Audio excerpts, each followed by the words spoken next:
మీరెప్పుడైనా ఇది గమనించారా? మన ఇండియా మ్యాప్ ఎక్కడ చూసినా అందులో శ్రీలంక మ్యాప్ ఖచ్చితంగా ఉంటుంది.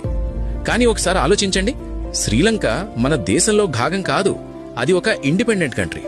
అయితే మన మ్యాప్లో ఎందుకు కనిపిస్తుంది? మీలో కొంతమంది ఇలా అనుకోవచ్చు, అది మనకి దగ్గరలో ఉన్న నైబరింగ్ కంట్రీ కాబట్టి చూపిస్తారు అని.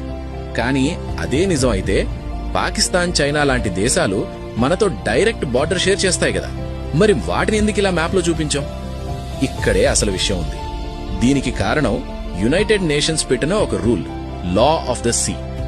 ఈ రూల్ ప్రకారం ఏ దేశానికైనా సముద్రం ఉంటే ఆ దేశం తన మ్యాప్లో సముద్రంలో 200 నాటికల్ మైల్స్ వరకు ఉన్న ప్రాంతాన్ని చూపించవచ్చు. 200 నాటికల్ మైల్స్ అంటే దాదాపు 370 కిలోమీటర్లు. అలా చూస్తే మన దేశంలోని ధనుష్కోడి నుంచి శ్రీలంక దూరం కేవలం 54 కిలోమీటర్లు మాత్రమే. అంటే ఆ 200 నాటికల్ మైల్స్ పరిధిలో శ్రీలంక మొత్తం ఈజీగా వస్తుంది.